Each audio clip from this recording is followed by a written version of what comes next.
Il a 25 ans, il mesure 1m91 pour 83 kg. Originaire du Havre, brun aux yeux bleus, c'est notre Mister France 2021. Bilal Malek. Mister France, qui est-il ? On vous le présente aujourd'hui sur West Track Radio. Quelle était ta motivation première pour cette élection ?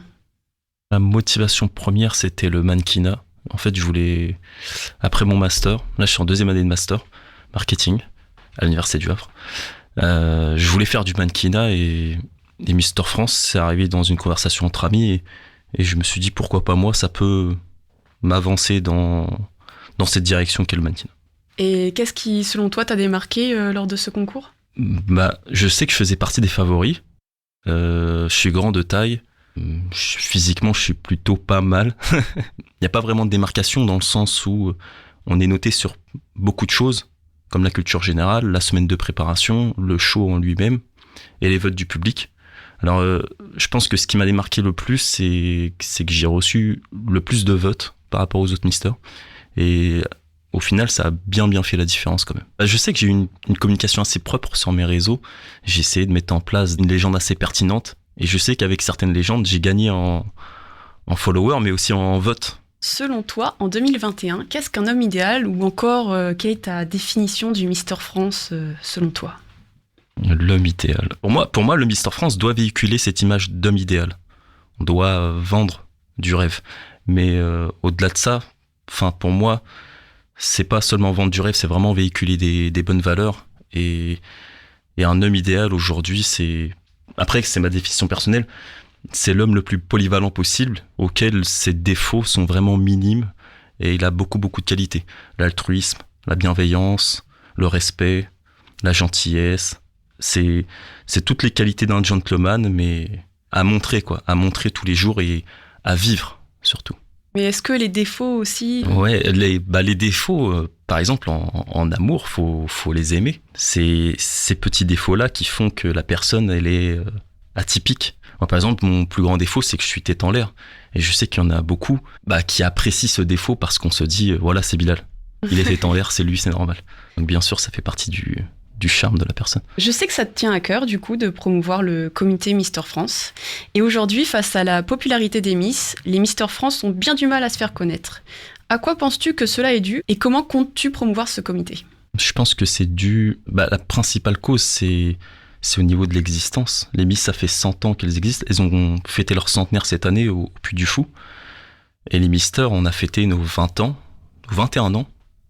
Donc ça fait entre 20 ans et 100 ans, il y a 80 ans de différence et il y a eu un énorme travail derrière chez les Miss de Geneviève de Fontenay qui a beaucoup promu le comité Miss France et je pense que la différence se fait principalement là-dessus. Et après, comment je compte promouvoir le comité ?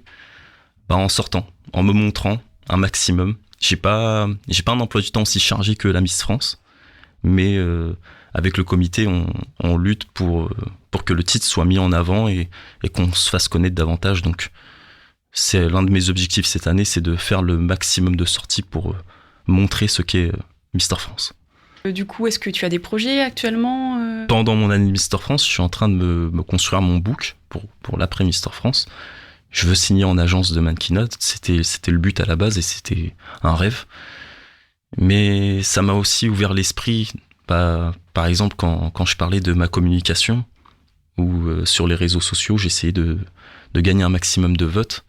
Ça m'a ouvert l'esprit dans le sens où maintenant le monde de la télévision, ça m'attire. J'aimerais bien faire, pourquoi pas, animateur télé. Et puis le cinéma, donc prendre des cours de théâtre et puis aller dans cette voie et j'espère que ça va marcher pour moi. Est-ce que tu pourrais donner quelques conseils aux personnes qui souhaiteraient participer à ce concours ? Donc, tant au niveau nutrition, sport, tu parlais de réseaux sociaux, donc 2-3 conseils pour savoir comment bien les présenter. Au niveau du test de culture générale, si tu peux orienter quelles sont un peu les questions, ce qu'il faut réviser. Déjà, le premier conseil que je pourrais donner, c'est de se poser la question pourquoi on veut faire Mister France. Parce que, à la base, moi qui voulais faire du mannequinat, je pense que c'était une mauvaise idée de passer par Mister France, dans le sens où c'est plus compliqué d'être Mister qu'être mannequin. Un mannequin, on lui demande pas de s'exprimer. Alors un Mister, on va faire des shootings comme un mannequin. Voilà, faut vraiment se poser la question être mannequin, être Mister, c'est vraiment différent. Faut se poser la question pourquoi on veut faire Mister France. Dans quel but? Après, ça peut être X raisons.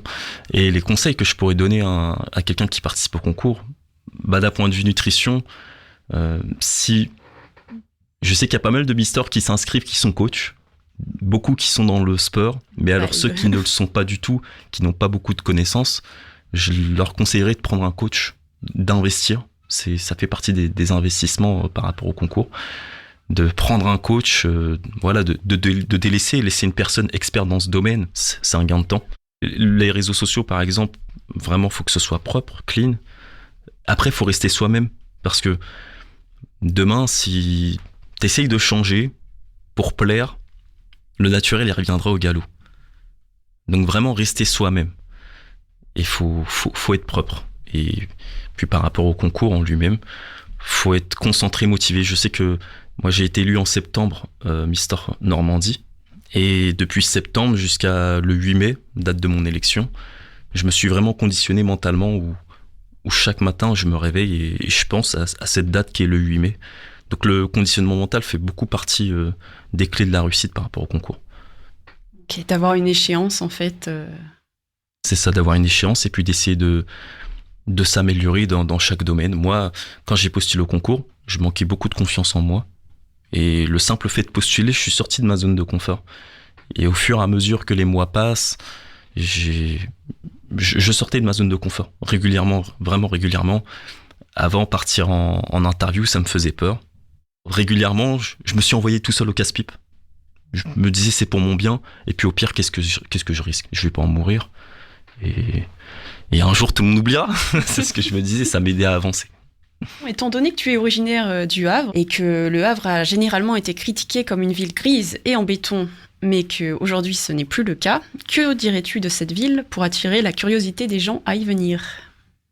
En ce moment, j'ai mon petit argument pour attirer la curiosité, je leur dis qu'il y a beaucoup de Parisiens qui sont en train d'acheter actuellement. Pour les étrangers en dehors du Havre, c'est mon petit argument du moment, mais sinon, oui, au-delà de ça, avant, c'est vrai que c'était une ville très grise en béton et il y a eu beaucoup d'investissements qui ont été faits. La plage qui a été refaite. Là, maintenant, depuis 2017, on fait un été au Havre. Donc, c'est plein d'œuvres à voir, tout ça. Il y a eu la catène de conteneurs qui a été construite. C'est une ville classée au patrimoine, surtout. Elle a été bombardée pendant la guerre. Et c'est une très très belle ville à voir. Ça a été bien reconstruit.